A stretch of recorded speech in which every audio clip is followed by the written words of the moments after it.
오늘 우리에게 주시는 하나님의 말씀은 골로새서 1장 1절에서 6절입니다. 봉독하겠습니다.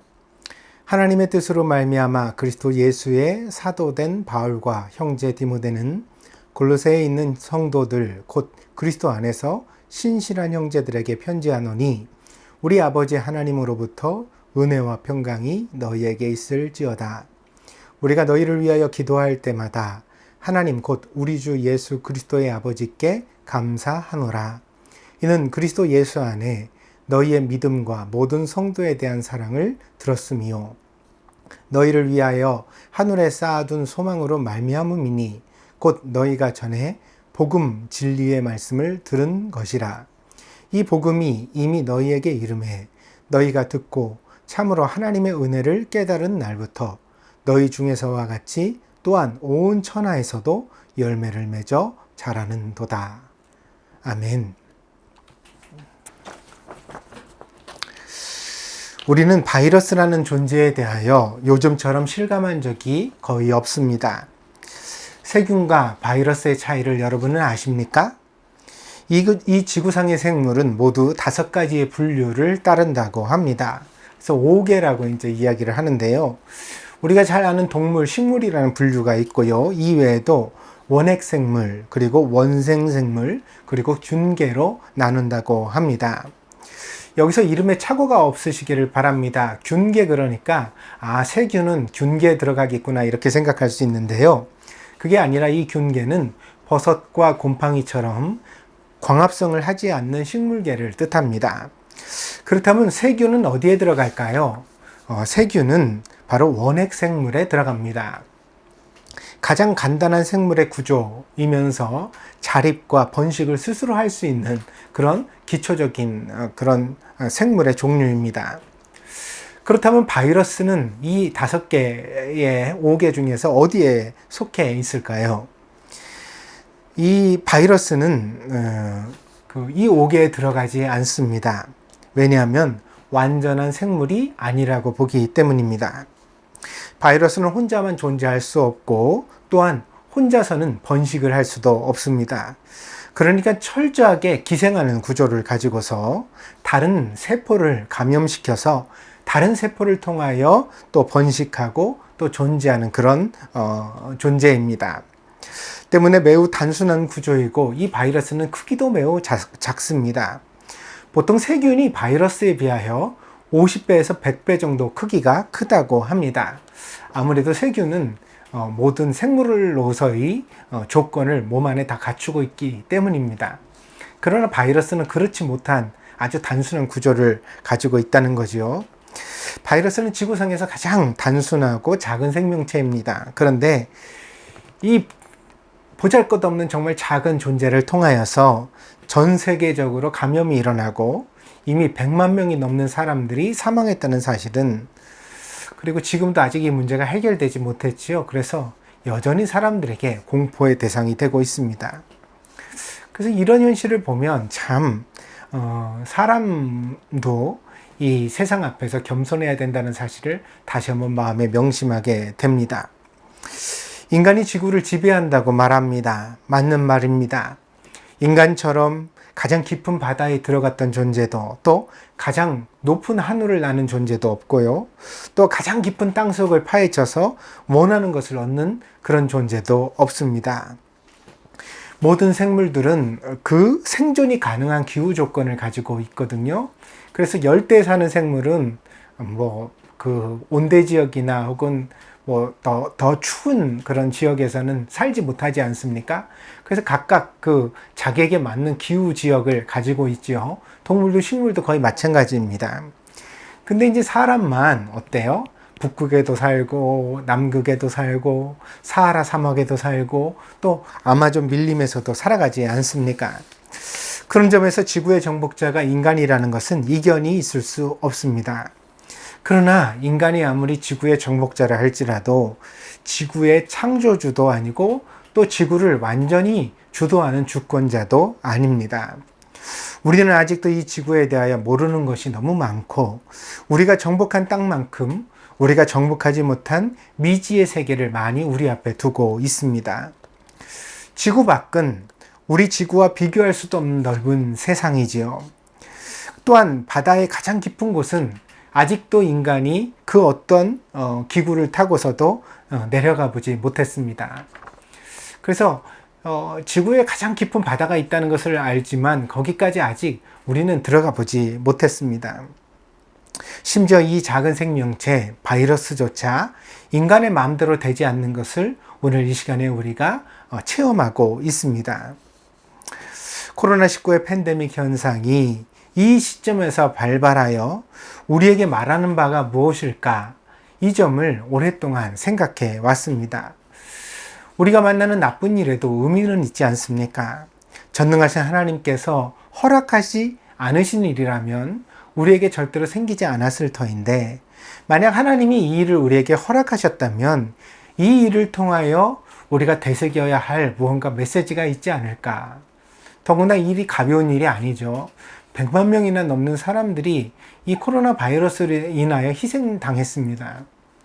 그렇다면 분명히 이 일은 우리가 뭔가 생각해 보아야만 할 그런 어떤 거리가 되지 않겠습니까? 인간이 지구를 넘어 달에 발자국을 찍은 것이 이미 수십 년이 지났습니다.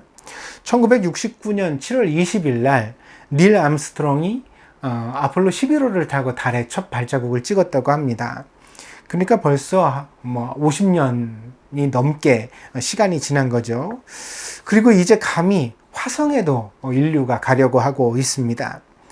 달은 사실 그다지 개척할 것이 없었기 때문에 우리가 인간의 능력을 과시하고 또 사진을 찍기 위하여 갔다고 할 수도 있겠지만, 아마도 이번에 인류가 화성에 가게 된다면 그곳에 기지를 짓고 또 우리의 인류의 영역을 확대해 갈 가능성이 많습니다. 그래서 벌써 가기도 전에 화성 착륙이 성공하기도 전에 화성에서 살아남기, 화성에 기지를 짓는 여러 가지 어떤 논의가 나오고 있지 않습니까? 인간이 지구 밖의 대기권에 우주 정거장을 만든 이후로 우주에 대한 여러 가지 연구가 진행되어지고 또 이해가 많이 늘었다고 합니다. 만약 사람들이 화성에 기지를 가질 수 있다면 아마도 지구 밖의 영토에 대하여 또한 많은 이해와 발전을 이룰 수 있을 것이라고 생각합니다. 그러면 또 앞으로 인간의 역사가 얼마나 또 번창하게 되어질지 감히 생각할 수 없지요. 그러나 그렇다 하더라도 우리가 스스로 정복자라느니, 우리가 이제 화성까지 정복했으니까 더 이상 못할 일은 없다라고 말하는 그런 말을 하게 된다면 그것이야말로 위험신호라고 생각합니다.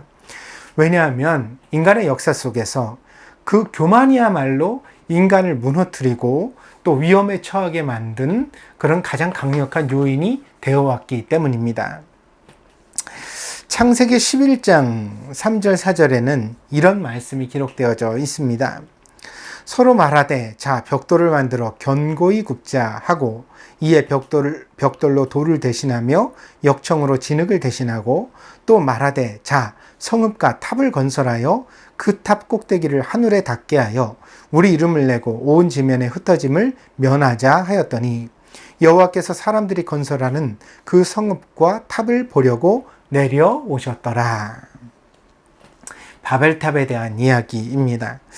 바벨탑을 지을 때 인류는 하늘에 닿을 수 있다는 확신에 가득 차 있었다고 합니다. 그러니까 하늘에 닿기까지 우리가 도시를 만들자, 탑을 쌓자, 그렇게 말하고 있지요. 인간은 위로 올라가기를 멈추지 않았습니다. 그리고 그 기술과 건설이 인간을 구원해 줄 것이라고 굳게 믿었습니다. 그래서 홍수가 올지라도 우리가 흩어짐을 면하고 또 살아남자. 그러니까 과학과 기술이, 건설이 결국 인간을 이렇게 구원해 줄 것이라고 믿었던 것이죠. 그러나 인상적인 창세기의 기록은 그렇게 하늘 꼭대기에 닿도록 쌓은 그런 인간의 탑을 하나님께서 보시기 위하여서는 하나님께서 내려오셔야 했다는 것입니다. 그러니까 오늘 창세기 11장 5절에서 그 성읍과 탑을 보시려고 내려오셨더라 그러잖아요. 하늘에 다 가는데도 하나님은 내려오셔야 됐다는 거죠. 다시 말해서 사람에게 겸손을 가르치고 있는 것입니다. 그렇습니다. 우리는 코로나19의 상황이 끝나더라도 이 교훈을 마음에 새기고 살아가야 할 것입니다. 더 깊은 지구의 땅 밑에서 쉘가스를 꺼내 쓰고 화성의 기지를 건설하고 전기차를 만들고 인공지능과 클라우드와 빅데이터로 세상을 변화시키고 메타버스의 신세계를 창조한다 하더라도 우리는 잊지 말아야 할 것이 있습니다. 그것은 사람은 사람일 뿐이라는 것입니다. 우리는 전능자가 아닙니다. 우리는 작은 바이러스조차 함부로 할 수 없는 존재입니다. 때문에 우리는 이 세계 앞에서 겸손해야만 합니다. 사람이 겸손을 잃으면 스스로 큰 불행을 자초하게 된다는 것을 늘 마음속에 기억하고 명심하며 살아가야 하겠습니다. 겸손은 우리가 세상을 함부로 할 수 있다는 생각을 다시 생각하게 합니다. 나만 생각하는 마음에서 나와 함께 살아가는 존재들을 생각하고 그들의 입장에서 모든 것을 헤아려 보는 것이 바로 겸손한 마음입니다. 그래서 우리 예수님의 성품을 그려내는 가장 대표적인 특징도 바로 온유와 겸손인 것입니다. 마태복음 11장 28절에서 30절입니다. 수고하고 무거운 짐진 자들아 다 내게로 오라. 내가 너희를 쉬게 하리라. 나는 마음이 온유하고 겸손하니 나의 멍에를 메고 내게 배우라. 그리하면 너희 마음이 쉼을 얻으리니 이는 내 멍에는 쉽고 내 짐은 가벼움이라 하시니라. 예수님의 성품이 온유와 겸손입니다. 그 예수님께 배워야 우리는 쉼을 얻습니다. 겸손은 인류의 미래를 결정하는 바로미터가 될 것입니다. 우리가 겸손하면 번영이 다가올 것이고 우리가 교만하면 패망이 다가올 것입니다. 때문에 우리는 인류가 겸손하기를 날마다 위하여 기도해야 하겠습니다. 그것은 누구만의 운명이 아니라 바로 우리 모두의 미래이기 때문입니다. 그래서 교만할 것이냐 겸손할 것이냐는 어느 한 사람의 기도 제목이 아닙니다. 우리가 함께 겸손해야만 비로소 함께 번영의 미래를 열어갈 것이고 또한 우리가 혹시라도 교만한 마음을 막지 못한다면 결국 함께 패망할 것이기 때문입니다. 여러분은 나비 효과라는 말을 들어보셨을 것입니다. 이것은 카오스 이론의 일부입니다. 우리가 보통 질서가 전혀 없다고 보여지는 현상에 그런 현상이 있다 하더라도 그런 현상에도 숨어있는 질서, 그러니까 숨어있는 법칙이 있다는 것입니다. 그래서 이것을 카오스 이론이라고 하는데 카오스라는 것은 원래 하나님이 세상을 창조하시기 이전의 혼돈을 뜻하거든요. 근데 그 혼돈, 무질서의 세계죠. 근데 그것 속에서도 어떤 법칙을 발견할 수 있다는 것이 카오스 이론입니다. 그래서 거기에 무슨 것이 있냐면 이제 나비 효과라는 이론이 있는 것입니다. 이 나비 효과라는 것은 지구 반대편에서 나비 한 마리가 날갯짓을 움직이면서 하늘을 날았다 칩시다. 그러면 그 나비의 날개가 이렇게 흔들리면서 미세한 바람을 만들었겠죠. 그게 뭐 우리의 부채바람처럼 아주 이렇게 느낄 수 있는 바람은 아니지만 분명히 나비의 날개도 뭔가 대기를 밀어내니까 날아가는 것 아니에요? 그러니까 팔랑팔랑 날개를 흔들면서 날아갔다는 것입니다. 그랬더니 바로 대기 중에 이 작은 미세한 변화가 어떤 원인이 되어서 그걸로 말미암아 더 큰 작용을 낳고 또 다른 작용을 낳고 그래서 힘이 작고 이렇게 모아지면서 상승작용을 일으키게 되어지면 그 나비의 날개짓으로 말미암아 생겨난 바람이 지구 반대편에 도착할 때쯤에는 거대한 태풍이 되어 있을 수 있다는 것입니다. 물론 모든 나비의 날개짓이 전부 다 태풍을 일으키는 것은 아닙니다. 만약 그렇다고 친다면 아마 지구는 그냥 온통 태풍으로 가득 차 있겠죠. 그러면 아마 그런 지구상의 기후 조건에서는 나비도 살아갈 수 없을 것입니다. 그래서 태풍을 일으키는 나비도 멸종되고 사라지고 인간도 없게 되지 않겠습니까? 그러니까 그런 일은 일어나지 않습니다. 하지만 이 나비의 작은 날개짓이 거대한 태풍의 원인이 될 수 있다는 생각은 이 설명은 원래 이것이 이제 나비 효과나 카오스 이론은 수학적 이론이거든요. 수학으로 이제 도식으로 그렇게 계산이 되어지는 것입니다. 그런 다음에 이제 이 수학이 역학, 그러니까 힘의 작용에 대하여서도 사용되어지고 또 이해하는 근거가 되었습니다. 근데 이 수학과 역학의 근거가 되어지는 카오스 이론과 그 다음에 나비 효과에 대한 이론이 차원을 넘어서 우리 철학에도 영향을 미치게 되었다는 거죠. 그래서 실제로 세상이라는 건, 진리라는 것은 모든 것에 통용되어지는 어떤 일반성이 있는 것이니까요. 그렇게 보면 이 철학적으로도 아주 사소해 보이는, 그리고 관계없어 보이는 어떤 생각, 어떤 한 사람의 영향력이 시대를 돌고 돌아서 나중에는 어떤 지구상의 거대한 변화를 만들어낼 수도 있다는 사실을 우리가 묵상하게 되어집니다. 여러분, 그렇습니다. 나은 사람의 겸손이 세상에 뭐가 그리 도움이 될까? 우리 그런 생각 흔히 하잖아요. 물론 그것이 사실입니다. 그러나 내가 작은 나비일 수도 있습니다. 그리고 나의 변화가, 나의 작은 행동이 바로 지구를 바꾸는 태풍이 될 수도 있다는 것입니다. 그것이 어쩌면 바로 인간의 진정한 위대함이고 영광일지도 모릅니다.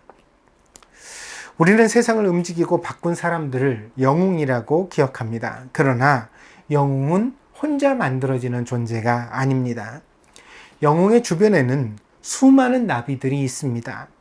그들의 날개짓이 모이고 얽혀서 영향을 주어서 마침내 영웅이라는 거대한 태풍을 만들어내는 것 뿐입니다. 만약 이렇게 주변에서 영향을 주는 사람들이 없다면 결코 영웅도 나타날 수 없을 것입니다. 그런 점에서 오늘 우리가 이 교훈을 새기는 것이 중요합니다. 성경의 가르침을, 그리고 이 시대의 가르침을, 우리가 겸손해야 비로소 밝은 미래를 가질 수 있다는 이 가르침을 마음에 새겨 살아가는 것이 중요하다는 것입니다. 나 한 사람쯤 아무것도 아닐 수도 있습니다. 제가 이 설교를 하면서 통계를 갖다가 찾아보니까요. 오늘 지금 현재 인류, 지구상의 인구는 78억 8천만 명을 넘어서고 있습니다. 그러니까 나는 이 지구에 있어서 78억 8천만 분의 1인 거죠. 여러분, 우리나라에서, 한국에서 보통 이제 그 복권, 로또 복권을 뽑을 때 그 당첨 확률이 800만 분의 1이라고 합니다. 800만 개의 어떤 경우의 수가 있대요. 근데 그것 중에서 하나를 갖다 우리가 이제 숫자를 써가지고 로또를 맞추는 거니까 800만 분의 1 정도가 된다고 합니다. 그런데 이 지구상에 살아가는 한 사람이라는 역할은 어때요? 78억 8천만 분의 1이 되어지는 거니까 정말 보잘것없는 그런 부분이지요. 우리가 파트로서만 우리 자신을 생각한다면 말입니다. 그래서 우리는 이 지구를 바꾸기 위해서는 미국의 바이든 대통령이나 혹은 빌 게이츠쯤 되어야, 그래야 뭐 세상을 바꿀 수 있는 영향력을 끼치지, 나 한 사람쯤 뭐가 그리 대단할까, 중요할 수 있을까, 나는 아무것도 아닐 거야, 그러니까 나는 대충 생각하고 나는 대충 살아도 돼, 이렇게 생각할 가능성이 있다는 것입니다. 잘못된 생각입니다. 비록 내가 영웅은 아닐지도 모르지만, 그러나 나비는 될 수도 있기 때문입니다. 나의 변화와 결정이 어떤 열매로 장차 나타날지, 지금 이 시대가 아니라 먼 미래에 또한 그렇게 나타날지 우리는 아무도 상상할 수 없습니다. 그렇기 때문에 우리는 날마다 최선을 다하여 우리에게 주어진 인생을 살아가야 하는 것입니다.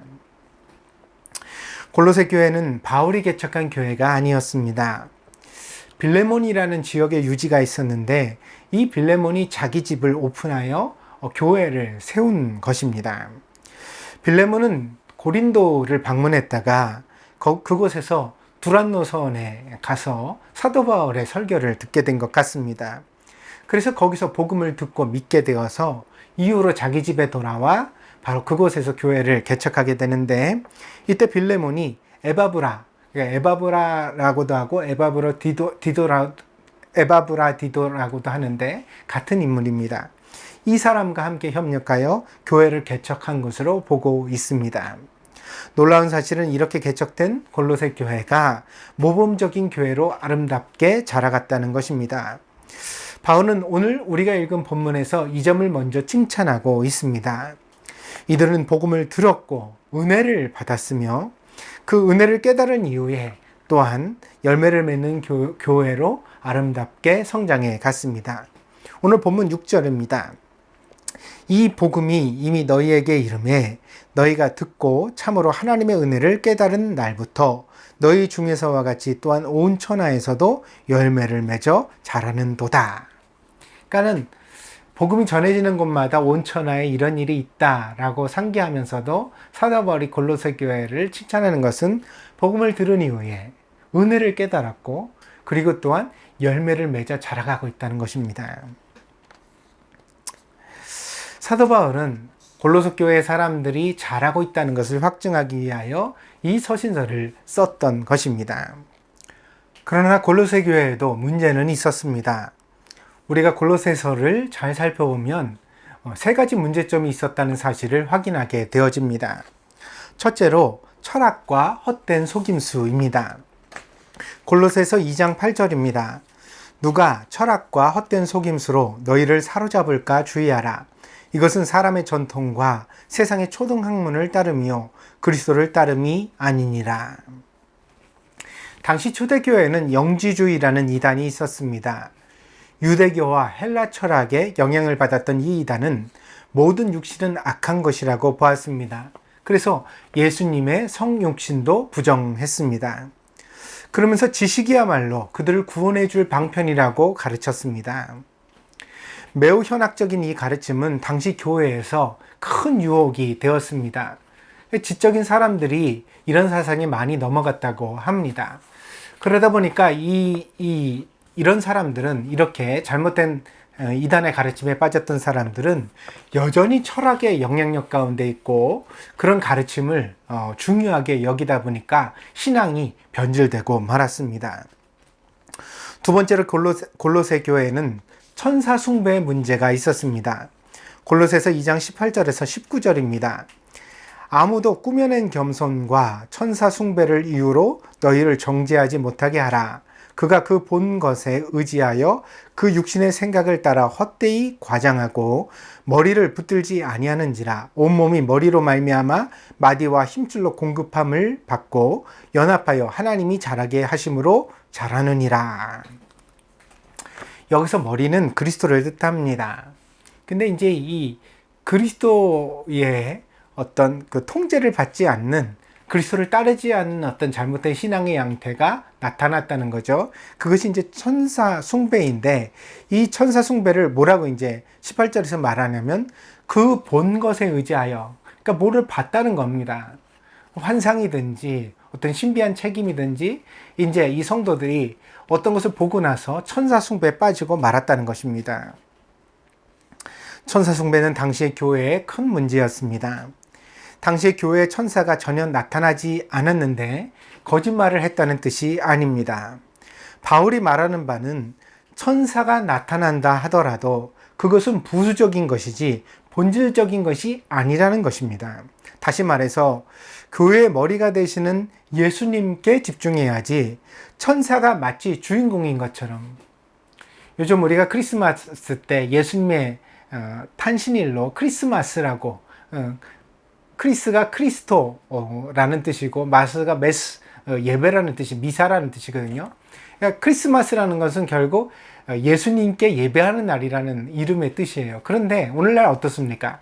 예수님은 사라져버리고 산타클로스만 찾잖아요. 마찬가지로 오늘 초대교회 가운데서 천사만 찾고 정작 그리스도, 예수님을 제대로 신앙하지 못하는 그런 부류의 사람들이 나타났다는 것입니다. 그래서 자기가 본 것, 환상을 봤든지 혹은 직접 정말 눈으로 신비한 체험을 했든지 간에 그 본 것에 의지하여서 예수님의 말씀을 따르지 않는 사람들, 이런 양태가 잘못된 것이라고 사도 바울이 고발하고 있는 것입니다. 이는 신비주의와 관련하여 오늘날까지도 많이 일어나는 오류입니다. 병자가 기도했는데 일어난다 하더라도, 혹은 예배 중에 어떤 환상을 본다 하더라도, 혹은 잠자다가 어떤 꿈을 꾼다 하더라도 그런 것은 우리 신앙의 중심이 될 수 없습니다. 환상을 보고 꿈을 꾼다고 하여서 우리가 가진 성경이 바뀔 수는 없기 때문입니다. 때문에 머리를 붙들지 않는다는 것, 그러니까 머리의 통제를 받지 않는다는 것은 그 몸이 아니라는 증거 아닙니까? 그럼 몸이라고 하더라도 고장난 몸이죠. 그죠? 그건 제대로 역할을 하는 몸이라고 할 수가 없습니다. 마찬가지로 예수님의 말씀 앞에 통일되지 못하면 그것은 건강한 교회일 수 없다는 것입니다. 물론 건강한 신앙일 수도 없습니다. 교회는 오직 예수님께 묶인 바 되었고, 그래서 신약 성경은 말씀하기를 교회와 그리스도의 관계를 마치 신부와 신랑의 관계라고 비유하고 있는 것입니다. 하여 교회는 항상 그리스도의 말씀 속에 거해야 하는 것입니다. 이것을 깨트리고 신비한 현상과 체험에 집중할 때 그것은 본질적으로 천사 숭배와 같은 그런 잘못된 신앙의 양태가 되는 것입니다. 세 번째로 골로새 교회에 나타났던 문제점은 금욕주의였습니다. 골로새서 2장 20절에서 23절입니다. 너희가 세상의 초등학문에서 그리스도와 함께 죽었거든 어찌하여 세상에 사는 것과 같이 규례에 순종하느냐. 곧 붙잡지도 말고 맛보지도 말고 만지지도 말라 하는 것이니 이 모든 것은 한때 쓰이고는 없어지리라.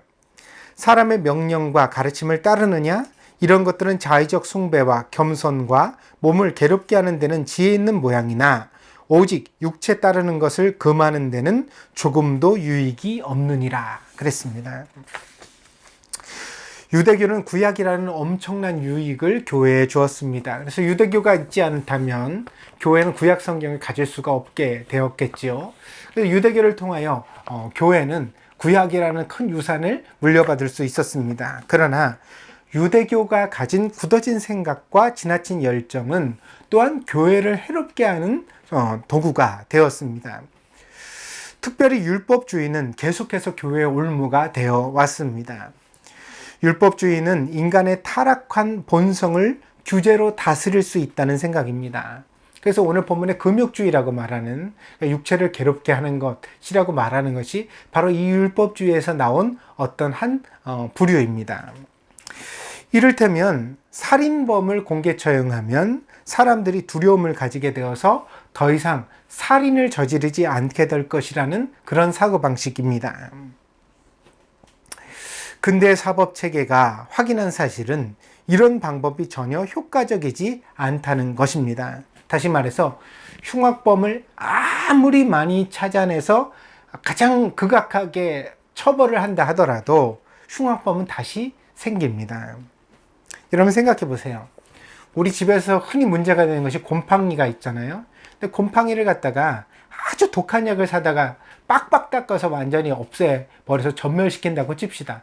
그래도 신기하게 그 자리에서 곰팡이가 다시 생겨납니다. 거기 곰팡이가 남아 있었던 것은 아닙니다. 약품으로 처리하면 다 그 당시에는 죽거든요. 그런데 우리가 살아가는 이 공기 중에 곰팡이의 어떤 포자가 이렇게 바람 타고 떠 다니거든요. 그러다가 이제 그 자리에 내려앉으면 거기는 원래 곰팡이가 자라기 좋은 조건을 갖추고 있었던 자리인 겁니다. 햇볕이 잘 들지 않고 습기가 많고 또 먼지가 쌓이고 뭐 이런 것이요. 그러면 이제 거기서 다시 곰팡이가 뿌리를 내리고 번성하게 되어지는 것이죠. 그래서 곰팡이를 없애버리기 위하여서는 곰팡이의 생존 조건 자체를 바꿔야 합니다. 햇볕이 들게 하거나 혹은 습기가 없도록 만들어 주거나요. 그러면 이제 다시 생기지 않게 되는 것이죠. 그래서 이 흉악범을 없애는 것도 마찬가지입니다. 어떻게 정말 강력한 처벌을 한다고 해서 사라지는 것이 아니라 오히려 사회적인 안전망을 강화하고 사람의 인권을 강조하고 인간다운 삶을 살아갈 수 있도록 조건을 만들어 주니까 오히려 그 사회에서 흉악범이 점점 사라지게 되더라, 줄어들게 되더라. 그런 것을 우리가 근대에서 발견하게 되었습니다. 때문에 오늘날 많은 국가들이 사형제를 폐지하고 인권국가를 표방하고 있는 것입니다. 실제로 대한민국은 1997년 12월 30일에 마지막 사형을 집행했습니다. 그 이후에 지금까지 23년 동안 한 명도 사용하지 않았습니다. 그래서 세계적으로는 실질적 사형 폐지 국가라고 그렇게 이제 인정받고 있습니다. 이것은 성경이 말하는 인간의 본성과도 상통합니다. 율법은 겁을 주어서 죄를 짓지 않게 하는 것입니다. 그래서 율법을 볼 때요, 율법은 어떤 규범을 하나님이 주시죠. 살인하지 말라, 뭐 도적질하지 말라, 이런 이제 규범을 우리에게 주시잖아요. 그런 다음에 이제 뭐가 있냐면 축복과 저주가 있어요. 무슨 얘기냐면 살인하지 않는 이 율법을 잘 지키면 하나님께서 이러이러한 복을 주시겠다는 약속이 나와요. 그 다음에 만약에 그럼에도 불구하고 이 율법을 어겨서 만약에 살인을 저지르게 되면 어떠어떠한 저주와 형벌을 받게 될 것이라는 그런 얘기가 나오거든요. 근데 이 율법에서는 축복보다 저주가 그 중심입니다. 어떻게 알 수 있냐면 신명기서에서 율법이 선포될 때 저주의 축복에 대하여 나온 분량보다 저주에 대하여 나온 분량이 2배 가까이 되어집니다. 그러니까 이는 율법에서 더 강력한 힘은 이 저주 쪽에 있다는 것을 성경이 보여주고 있습니다. 바울은 이 율법이 일시적인 효과가 있다고 말했습니다. 그리스도께서 오실 때까지 일시적으로 죄를 짓지 못하게 방해하는 역할이 바로 율법의 역할이라고 했습니다. 그래서 율법은 예수님이 오실 때까지, 그러니까는 마음 놓고 죄를 지을 수 없도록 하는 그런 역할을 한다는 것입니다. 가족이 산에 갔다가 그만 풀숲에서 뱀을 만나게 되었다고 칩시다. 부지불식간에 풀숲을 지나가는데 그만 뱀이 나타나더니 사람을 물고 말았습니다. 그렇다면 어떻게 해야 될까요? 그 상처를 입으로 독을 빨아내야 된다고 그렇게 말씀하시는 분도 있는데, 이것은 물린 사람도 또 독을 빨아내는 사람도 위험에 처하게 할 수 있는 잘못된 방법이라고 합니다. 제일 먼저 할 일은 사진기를 꺼내서, 그러니까 핸드폰 같은 것들을 꺼내서 그때 나타나서 사람을 문 뱀을 사진으로 찍어 놓는 것입니다. 뱀의 종류에 따라 해독제가 다 다르기 때문에 어떤 뱀에 물렸는지가 매우 중요한 정보가 된다고 합니다. 그래서 뱀이 사라지기 전에 그 뱀을 찍어 두시는데 되도록이면 머리가 잘 보일 수 있도록 그렇게 사진을 찍으면 좋다고 합니다. 그리고 두 번째로 할 일은 이 상처와 심장 사이를 묶어서 혈액순환을 어느 정도 독이 퍼지는 것을 막아주는 것입니다. 근데 여기서 주의할 것은 너무 세게 묶어서는 안 된다는 것입니다. 피가 전혀 통하지 않을 만큼 아주 세게 상처를 묶는 경우가 있는데, 이럴 때는 독이 그 상처 부위에 정체되면서 조직을 심하게 괴사시켜서 오히려 상태를 더 나쁘게 만들어줄 수도 있다고 합니다. 그래서 그 상처 윗부분을 살짝 묶어준 다음에 어느 정도 혈액순환이 막혀서 독이 퍼지지 않도록 그렇게 막아준 다음에, 그 다음에는 이제 상처 부위를 물로 깨끗이 씻어내는 게 좋습니다. 그래서 다른 것으로 오염되지 않도록 그렇게 씻어 주시고, 그 다음에 할 일은 이제 제일 중요합니다. 무엇을 해야 되느냐면 되도록 빨리 환자를 병원으로 이송해서 그 해독제를 맞게 하는 것입니다.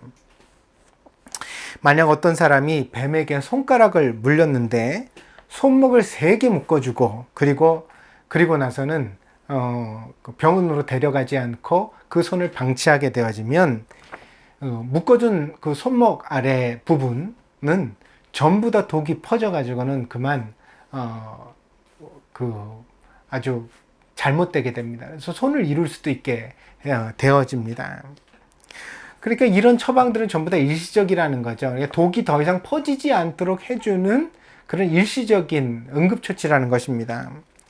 근본적인 처방은 역시 해독제입니다. 몸 안에서 독을 중화해서 몰아내야만 합니다. 그래야 혹시 상처가 깊었더라도 빨리 회복될 수 있는 것입니다. 그래서 사람에게 있어 그 죄라는 것의 해독제는 바로 복음입니다. 그리고 율법은 잠시 손목을 묶어주고 상처를 씻어주는 물에 불과하다는 것입니다. 그러니까 일시적으로는 도움이 되지만 근본적인 처방은 아니라는 거죠. 복음이 들어가야 비로소 죄인이 된 인간의 마음에 근본적인 원인 해결이 있을 수 있다는 것입니다. 사람의 본성은 금지하면 더 하고 싶어하는 반작용이 나오게 되어 있습니다. 그래서 부모들이 자녀를 훈육할 때 너무 강력하게 금지하는 것은 피하는 것이 좋습니다. 왜냐하면 만약 그렇게 부모의 강력한 금지가 효과를 나타내서 그 일을 다시 안 하게 하면 좋은 결과가 되겠지만, 그러나 역효과가 나올 수도 있거든요. 그 역효과는 어때요? 부모가 그렇게 강력하게 금지하기 때문에 오히려 그것을 더 하고 싶은 열망이 자녀의 마음에 생겨날 수도 있다는 것입니다. 그러니까 뭐든지 극단적인 방법은 좋지 않은 것 같습니다. 복음은 우리가 스스로 느끼고 설득되게 하는 힘이 있습니다. 복음은 율법처럼 먹지 말라, 만지지 말라, 보지도 말라 그렇게 말하지 않습니다. 그러나 복음은 우리의 내부를 변화시켜서 스스로 하나님이 원하시는 옳은 길을 찾아갈 수 있게 하는 것입니다. 바울은 골로새 교인들에게 많은 위험이 있다는 것을 알았습니다. 그리고 그 위험과 지금도 싸우고 있는 현실이라는 것을 잘 인지하고 있었습니다.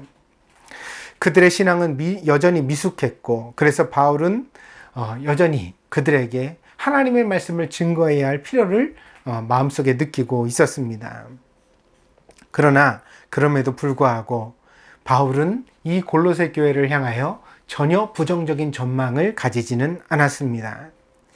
왜냐하면 골로새 교회에 이미 복음이 뿌리를 내렸다는 것을 알고 있었기 때문입니다. 우리가 드리는 찬송가 가사 중에 이런 가사가 있습니다. 새벽부터 우리 사랑함으로써 저녁까지 씨를 뿌려 봅시다. 비가 오는 것과 바람 부는 것을 겁을 내지 말고 뿌려 봅시다. 씨를 뿌릴 때 나지 아니할까 염려하며 심히 애탈지라도 나중 예수께서 칭찬하시리니 기쁨으로 단을 거두리로다. 농부가 씨를 뿌릴 때는 땅과 씨를 믿어야 합니다. 땅이 씨를 지켜줄 것이라는 믿음, 그리고 씨가 모든 어려움을 잘 이겨내고 열매로 맺혀질 것이라는 것을 믿어야만 합니다. 그리고 그 믿음의 결과로 농사가 되어져서 마침내 기쁨의 단을 거둔다는 것이 역사 속에서 우리가 가지고 있는 경험의 진리입니다. 우리 교회는 작은 교회입니다. 상황이 몹시 좋지 못해 이미 1년이 넘도록 잘 모이지도 못하고 이렇게 어려운 온라인 예배를 계속하고 있습니다. 아이들을 텔레비전 앞에 모아 함께 예배를 드리는 것이 얼마나 어려운 일인지 잘 압니다. 아무리 말해도 아이들의 자세는 흐트러지고, 그리고 예배 중에 갑작스럽게 잡담이 튀어나올 것입니다. 그렇게 예배를 드리다 보니까 자꾸 움직이지 마라, 똑바로 앉아라, 이러다 보니까 은혜가 잘 되지 않죠. 그러다 보니까 또 그걸 꾹 참고 흐트러진 모습을 지켜보는 것도 마음이 불편하고요. 저렇게 예배를 드려 이러다 보니까 우리 마음에서 화가 불리듯 일어나기도 하고 그렇지 않습니까? 그러다 보니까 이제 모여서 예배를 드리지 않고 각자가 자기 편한 곳에서 혼자 이렇게 동영상을 보면서 예배를 드리게 되기도 합니다. 그러면 사실 예배 전체를 다 보지 않는 경우도 생기지요.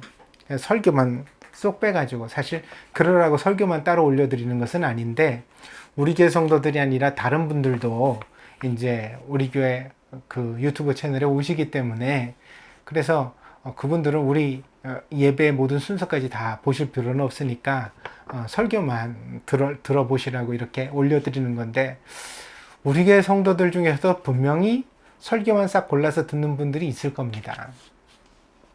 알고 있습니다. 그렇게 신앙생활을 하다 보니까 신앙의 감동과 열심을 유지하는 것이 참 힘든 시기입니다. 그래서 내가 교회를 다니는 건가 마는 건가, 내가 예배를 드리는 건가 마는 건가, 내가 지금 신앙생활을 하고 있는 건가 마는 건가, 그런 생각이 들기도 합니다. 그러나 우리만 그런 것도 아닙니다. 그래도 우리 교회는 이미 다이어트가 되어 있어서 그나마 수월하게 지나가고 있다고 생각합니다. 왜냐하면 건물을 임대해가지고 이렇게 예배를 드리는 교회들은 정말로 지금 죽을 맛이거든요. 응? 모이자니 뭐 방역 의식도 없고 상식도 없는 사람들이 되어버리고 말고요. 그래서 교회 식구들이 이렇게 그 상가 건물이나 이런 데 임대해 있는 교회들은요, 교인들이 교회 모일 때도 눈치가 몹시 주변에 보인대요. 뭐냐면 지금 이 상황에도 쟤네들 모여서 예배 드리는 거 아니야? 이런 얘기 동네에서 듣게 될까봐 성도들이 정말 신경 쓰면서 그렇게 교회를 다녀간다고 합니다. 그렇다고 해서 이 긴 세월을 무조건 안 모이자니 임대료 부담에 허리가 휘고 현기증이 날 지경입니다. 사실 성도들이 교회에 잘 모이지 않으면 연보에 대한 책임감도 줄어들거든요. 그러다 보니까 어때요? 어떻습니까? 그렇게 큰 경제적인 부담을 사실 나눠 갖지 않게 되어지죠. 그러다 보면 어떻게 되죠? 결국 교회에서 재직들이나 혹은 그 교회 중심이 되는 사람들이 더 많은 부담을 지게 됩니다. 왜냐하면 이런 식이라고 해서 지출이 크게 주는 건 아니잖아요. 그러다 보니까 목회자는 생활비가 필요하고 교회는 임대료가 필요하고 또 교회 여러 가지로 하는 여러 가지 일들에 들어가는 재정은 그대로 소용이 되어지니까요. 어떻게 해요? 연보를 강제로 거둘 수는 없는 거고. 그러다 보니까 교회에서 재직들이 집사님이 안수집사님, 장로님들, 권사님들이 모여가지고 회의를 하고 고민을 하고 그러다가 결국 그분들이 더 큰 부담을 지는 거죠. 아마 그렇게 고통을 감수하며 이 시기를 지나가고 있는 교회들이 적지 않다고 생각합니다. 그런 상황에 비하면 우리 교회는 그래도 참 수월한 편입니다. 여러분 기억하십니까? 제가 예전에 예배당이 없으면 히카리 가옥과 나무 아래에서 예배를 드리는 한이 있더라도 걱정하지 마시라. 내가 교회를 계속해 갈 테니까 교회의 본질은 건물이 아니다. 여러분이다. 여러분만 모일 수 있다면 나는 어디서든 설교할 수 있다. 그렇게 말씀드렸던 것 기억하십니까? 아마 저희 교회를 오래 다닌 분들은 모두 다 분명하게 기억하고 있을 것입니다. 제가 한 번만 그렇게 설교한 것이 아니라 여러 번 그렇게 설교했기 때문입니다. 그런데 그런 각오가 있었기 때문에 우리 교회가 여기까지 올 수 있었다고 생각합니다. 교회는 건물이 아니라 사람이라고, 그것도 사람의 숫자가 아니라 말씀으로 변화된 사람이라고 믿었기에 목사로서 제가 할 수 있는 일은 항상 성경 말씀을 제대로 전하려고 노력하는 것.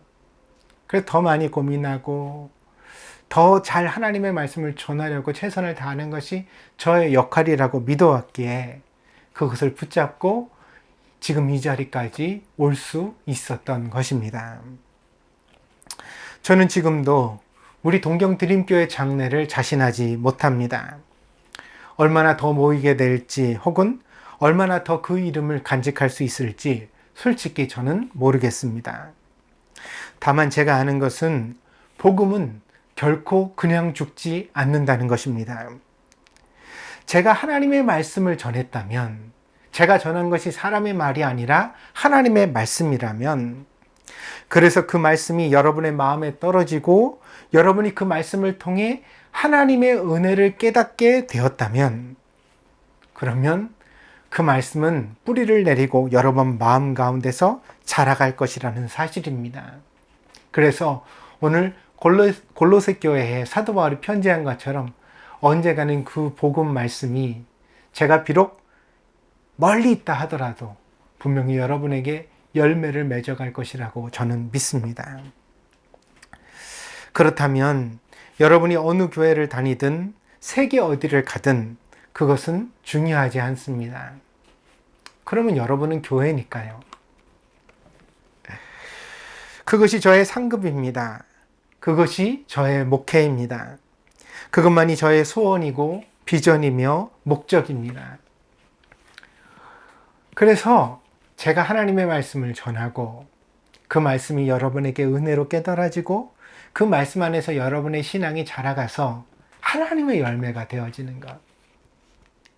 그래서 여러분이 있는 그 자리에서, 거기가 어디가 됐든 그 자리에서 하나님을 제대로 믿고 신앙하며 여러분의 가정을 작은 교회로, 그리고 여러분이 다니는 교회를 정말 하나님의 그런 건강한 교회로, 그리스도의 몸된 교회로 세워갈 수 있는 사람이 되어진다면, 저는 제가 오늘 이 자리에서 하고 있는 이 사역이 실패가 아니라 성공이라고 분명히 믿습니다.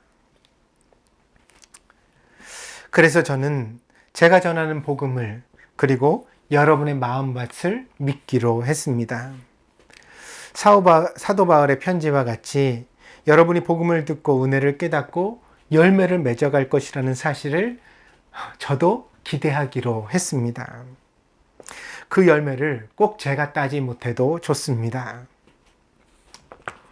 저랑 같이 있으면서 풍성한 열매를 맺게 된다면 제가 더 기쁘겠죠. 그러나 그렇지 못하더라도 상관없습니다. 여러분이 어디에 있든지 그곳에서 좋은 그리스도인이 되십시오. 성경 말씀을 듣고 믿고 깨닫고 실천하여 하나님 아버지께 영광을 돌리고 그리스도를 기쁘게 하는 성도가 되십시오. 그러면 여러분이 바로 동경드림교회입니다. 그리고 여러분이 저의 열매입니다. 오늘 우리의 상황이 힘든 것을 알지만, 그러나 여러분이 이 말씀을 다시 한번 묵상하고 또한 위하여 기도하게 되기를 바랍니다. 그래서 우리가 이 어려움을 이겨내는 과정을 통하여 단지 어려움만 이겨내는 것이 아니라 한 단계 업그레이드 된 성도, 그러니까 목사도 의지하지 말고 또 어떤 조건과 환경도 의지하지 말고 오직 그리스도의 말씀에 묶인 바 되어서 정말 그 복음의 말씀 안에서 스스로 열매를 맺어가는 그런 능력 있는 성도로 자기를 세울 수 있는 그런 계기, 기회가 되어지기를 간절히 바랍니다. 그것을 여러분들에게 축복합니다. 여러분의 앞길 가운데 하나님께서 늘 은혜해 주실 줄 믿습니다. 여러분, 우리가 함께 이 비전을, 이 목회 목적을 우리가 다시 한번 마음속에 명심하면서 그 어떤 어려움과 유혹이 있을지라도 흔들리지 말고 믿음 가운데서 굳건히 걸어갈 수 있는 그런 성도들이 될 수 있도록 다 함께 깨어서 노력해 갑시다. 여러분에게 항상 주님께서 함께 하시는 축복이 있기를 바랍니다. 기도하겠습니다.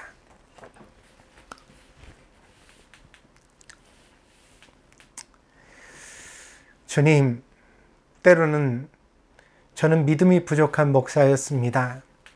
하나님의 말씀을 전하면서도 이 말씀이 과연 열매를 맺을 수 있을까? 이 말씀이 나의 성도들을 변화시킬 수 있을까? 저 스스로 의심해 왔습니다. 그러나 오늘 골로새서를 통하여 사도 바울이 전한 말씀을 마음에 새기면서 그렇지 않다. 살아있는 하나님의 말씀은 반드시 열매를 맺게 되어 있다 하시는 그 말씀을 큰 위로로 마음에 새깁니다.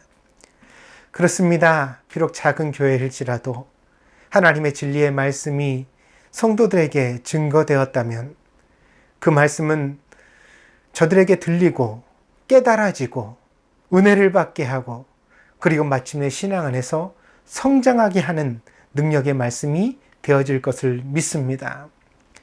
그래서 사랑하는 성도들이 하나하나의 교회가 되어서 그 어떤 세상을 살아가든지 간에 하나님의 말씀에 붙들려 거룩하게 살아가는 그 말씀으로 열매를 맺는 귀한 열매를 나타내게 될 줄 믿습니다.